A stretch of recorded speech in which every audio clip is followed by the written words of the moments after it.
प्रभु यीशु के मधुर नाम में नमस्कार मित्रों।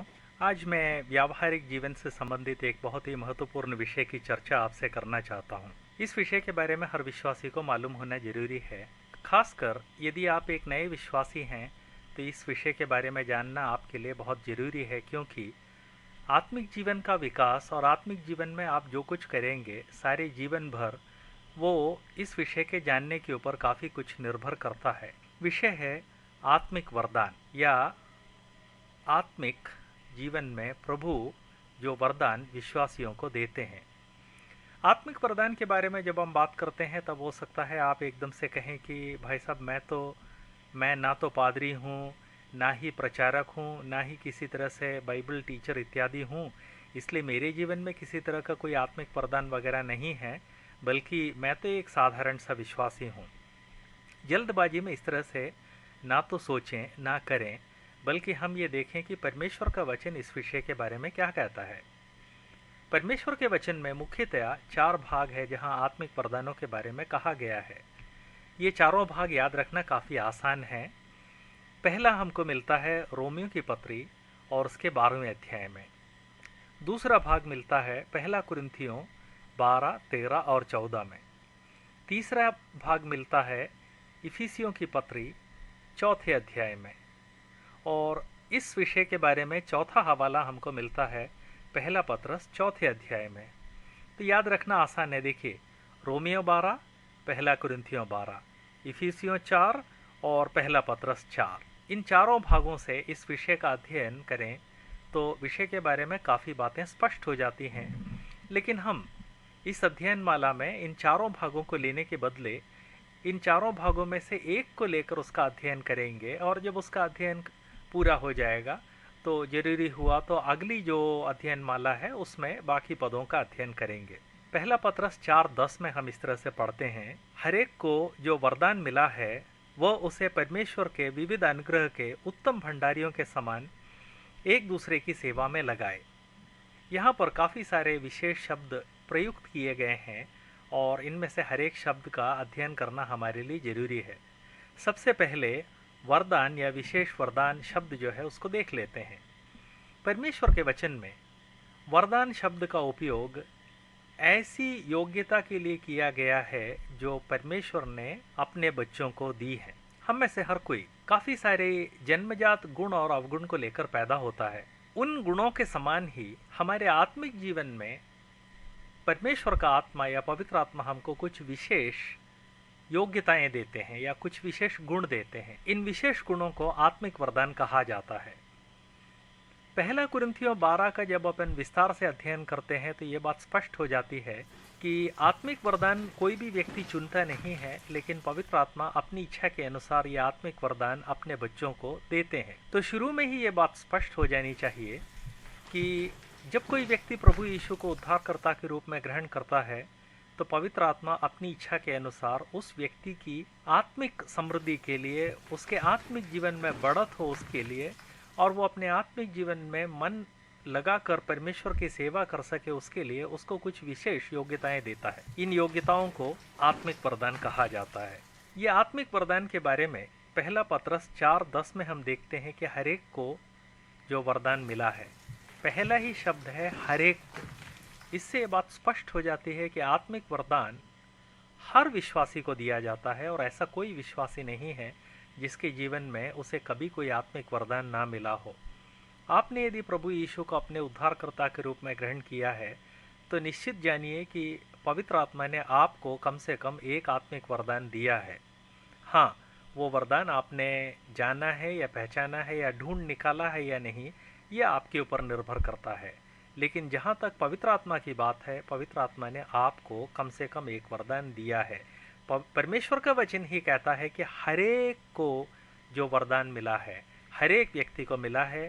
स्त्री पुरुष का कोई भेद नहीं है, पढ़े लिखे का भेद नहीं है। उसके अलावा आप अपने आत्मिक जीवन में क्या करते हैं इससे कोई संबंध नहीं है। परमेश्वर ने दिया है जिससे कि आप उसका उपयोग कर सकें। उसके बाद अपन फिर से वो शब्द लेते हैं वरदान। परमेश्वर का वचन वरदान 2 शब्दों को मिलाकर ये जो प्रयोग करता है वो इस बात को याद दिलाता है कि इसमें हमारी कोई योग्यता नहीं है, पवित्र आत्मा अपनी इच्छा के अनुसार हमको देते हैं। अगला शब्द है, हर एक को जो वरदान मिला है। ये एक विशेष बात मैं आपको याद दिलाना चाहता हूँ कि आत्मिक वरदान मिलता है, ना कि चुना जाता है, ना कि लिया जाता है, ना कि मांग के लिया जाता है। ये बात यहाँ पर जोर देकर कहना इसलिए ज़रूरी है कि कई बार कई विश्वासी बड़ा दूसरों के सामने बड़ी डींग हाँकते हैं कि उन्होंने मांग कर परमेश्वर से फलाने फलाने आत्मिक वरदान लिए हैं। ये एकदम गलत बात है। परमेश्वर का वचन बहुत स्पष्टता से ये कहता है कि आत्मिक वरदान मांगा नहीं जाता है, चुना नहीं जाता है, अपनी इच्छा के अनुसार लिया नहीं जाता है, बल्कि परमेश्वर से मिलता है। इसलिए मेरे प्रिय भाइयों, यदि कभी किसी ने आपसे इस विषय में बात की हो और यदि ये कहा हो कि आत्मिक वरदान लेने की कोशिश करो या चुनने की कोशिश करो, तो उनके कहे में ना आ जाए, बल्कि इस बात को समझ लें कि आत्मिक वरदान पवित्र आत्मा अपनी इच्छा से आपको देते हैं। आपकी जिम्मेदारी लेने की नहीं है, आपकी जिम्मेदारी चुनने की नहीं है। आपकी जिम्मेदारी यह है कि पवित्र आत्मा ने आपको जो दिया है वो समझकर उसका उपयोग परमेश्वर के नाम की महिमा के लिए करें। आगे हम देखते हैं कि हर एक को जो विशेष वरदान मिला है तो उसे परमेश्वर के विविध अनुग्रह के, इस बात को भी हम ध्यान से देखें कि आत्मिक वरदान जब दिया जाता है तो उसमें विविध प्रकार का अनुभव है, उसमें विविध प्रकार का अनुग्रह है। इसका मतलब यह है कि हर विश्वासी को एक ही वरदान नहीं दिया जाता, ना ही हर एक को एक प्रकार का वरदान दिया जाता है। इस बात को जोर दे के बोलने की ज़रूरत है, क्योंकि बहुत सारे लोग ये सिखाते हैं कि फलाना फलाना वरदान परमेश्वर से मांग कर लो, या फलाना वरदान मैंने मांग के लिया, तुमको भी मांग के लेना चाहिए। मेरे पास जो वरदान है, यदि वही वरदान तुम्हारे पास नहीं है तो तुम आत्मिक नहीं हो, तुम्हारे आत्मिक जीवन में पक्वता नहीं आई है, या तुम आत्मिक रूप से मैच्योर नहीं हो, या तुम आत्मिक ही नहीं हो। गलत बात है। परमेश्वर का वचन याद दिलाता है कि वरदान एक प्रकार का नहीं है। जिस तरह से परमेश्वर के बच्चे अनेक हैं, उसी तरह से परमेश्वर पवित्र आत्मा की सहायता से उनको जो वरदान देते हैं वे भी अनेक हैं। इसलिए एक ही वरदान को पाने की कोशिश सब करने के बदले पवित्र आत्मा ने अपनी इच्छा के अनुसार हर एक को जो दिया है, उस वरदान को लेकर उसका ठीक से पालन और पोषण करके, जिस तरह से आप एक पेड़ या पौधे को पालन करके उसका बढ़ाते हैं जिससे कि उसमें फल आए, उसी तरह से आपको अपने आत्मिक वरदान का पोषण करना है, जिससे कि वो वरदान परमेश्वर की महिमा के लिए आपके जीवन में एक कारण बन जाए। तो परमेश्वर के विविध अनुग्रह के उत्तम भंडारियों के समान, यहाँ दो शब्द हैं, उत्तम और भंडारी, दोनों के बारे में हमें जरा देखना चाहिए। सबसे पहले तो भंडारी शब्द देख लेते हैं, क्योंकि उत्तम तो एक विशेषण है जो भंडारी की विशेषता को बताता है। आजकल बड़े सेठ लोगों के घर में मुनीम होते हैं जो सेठ की सारी संपत्ति का ख्याल रखते हैं, उस सारी संपत्ति को उसका प्रबंध करते हैं, उससे व्यापार करते हैं। मुनीम आजकल जो देखा जाता है, लगभग ऐसा ही एक पोजीशन हुआ करता था पहली शताब्दी में भंडारी का। धनी लोग अपनी सारी संपत्ति अपने भंडारी के हाथ में छोड़ देता था, और वो भंडारी उस संपत्ति को लेकर अपने मालिक की ज़रूरत के अनुसार, मालिक को उससे लाभ मिले, उसके लिए उसका प्रयोग करता था। भंडारी की ये जिम्मेदारी थी कि मालिक को किसी तरह का टेंशन, किसी तरह की फिक्र और किसी तरह का भार दिए बिना उसकी संपत्ति का उपयोग इस तरह से करे कि मालिक को फ़ायदा मिले। ये है भंडारी। यदि आपने पुराने नियम में यूसुफ की कहानी पढ़ी है तो आप उसको याद रख सकते हैं। यूसुफ पोतीफर नाम के एक व्यक्ति के महल में उसका भंडारी था, और उसकी सारी प्रॉपर्टी का उपयोग अपने मालिक के लिए सही रीति से करता था। यहाँ तक कि उससे गलत काम के लिए कहा गया तो उसने साफ मना कर दिया कि मैं अपने मालिक के विरुद्ध इस तरह का गलत काम नहीं कर सकता। यह है भंडारी। मित्रों, परमेश्वर ने जो आत्मिक वरदान आपको दिए हैं, वे वरदान आपको भंडारी के समान दिए गए हैं। आप इनके मालिक नहीं हैं। इनका उपयोग आप अपनी इच्छा के अनुसार नहीं करेंगे, ना ही करना है, ना ही करने के बारे में कभी सोचना है। बल्कि आपको हमेशा इस बात का ध्यान रखना चाहिए कि ये परमेश्वर की संपत्ति है। परमेश्वर ने सिर्फ थोड़े दिनों के लिए आपको सौंपा है और जितने दिनों के लिए सौंपा है उतने दिन विश्वास योग्यता से उसका उपयोग करना आपकी जिम्मेदारी है। इसीलिए भंडारी से पहले भला शब्द जोड़ा गया है कि उत्तम भंडारी के समान उसका उपयोग करें। भंडारी कई प्रकार के हो सकते हैं। अपन सब लोग जानते हैं कि कई सरकारी दफ्तरों में, इवन कई प्राइवेट दफ्तरों में जो लोग स्टोर कीपर वगैरह होते हैं, वे लोग कई बार उनको जो जिम्मेदारी दी जाती है उसको भूलकर स्टोर से चीज़ों को निकालना, पार करना या चोरी करना शुरू कर देते हैं। बल्कि कई लोग तो स्टोर कीपर की नौकरी इसलिए चाहते हैं कि स्टोर कीपर बनने के बाद स्टोर से जितनी चीज़ें उनको मिल सके वे उसको वहाँ से उड़ा सकें। आत्मिक जीवन में भी इस बात की संभावना बहुत अधिक है। इसीलिए परमेश्वर ने कहा है कि देखो, बुरे भंडारी बनने की भी संभावना है, अच्छे भंडारी बनने की भी संभावना है। मैं चाहता हूं कि तुम मेरे आत्मिक वरदानों के अच्छे भंडारी बनो। मैं आपसे एक बात पूछना चाहता हूं। परमेश्वर ने आपको एक या अधिक वरदान दिए हैं।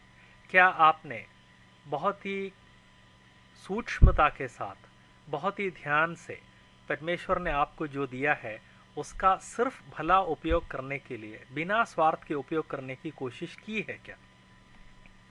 मैं ऐसे बहुत सारे लोगों को जानता हूं जो दफ्तरों में काम करते हैं, स्टोर कीपर हैं और स्टोर से तमाम तरह की चीज़ें व्यक्तिगत स्वार्थ के लिए, अपने परिवार के लिए उठा लाते हैं या चोरी करते हैं।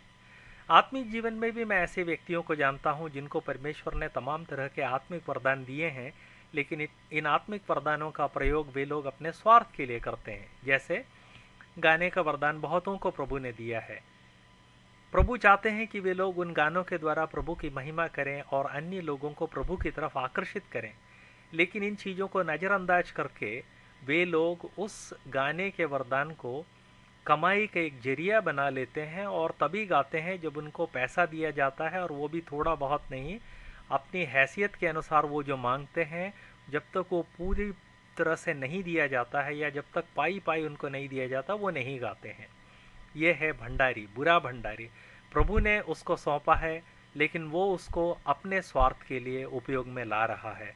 परमेश्वर का वचन याद दिलाता है कि हम कभी इस तरह से ना करें। आगे हम देखते हैं कि विविध अनुग्रह के उत्तम भंडारियों के समान एक दूसरे की सेवा में लगाओ। ये एक बहुत बड़ा रहस्य है, ये एक बहुत बड़ा मर्म है कि परमेश्वर ने हमको जो आत्मिक वरदान दिया है उसका उपयोग हम में से किसी भी व्यक्ति को अपने स्वयं के तात्पर्य, अपने स्वयं की इच्छा या अपने स्वयं के लक्ष्य के लिए नहीं यूज़ करना है, बल्कि एक दूसरे की सेवा के लिए लगाना है। परमेश्वर की मंडली एक बहुत बड़ा आत्मिक परिवार है। इस परिवार को परमेश्वर ने इस तरह से बनाया है कि परिवार के हर सदस्य से इस परिवार को कुछ न कुछ योगदान मिलना चाहिए। क्या योगदान मिलना है, इसके भी दो पहलू है। एक, जो हम अपनी इच्छा के अनुसार योगदान देते हैं। दो, आत्मिक वरदानों के उपयोग के द्वारा परमेश्वर की इच्छा के अनुसार हम जो योगदान देते हैं। परमेश्वर की इच्छा यह है और परमेश्वर का वचन स्पष्टतया ये बोलता है कि हम में से हर व्यक्ति न केवल अपनी इच्छा के अनुसार इस आत्मिक परिवार के लिए योगदान दे, बल्कि परमेश्वर ने हमें जो आत्मिक वरदान दिया है उस आत्मिक वरदान का उपयोग एक दूसरे की सेवा के लिए लगाएं।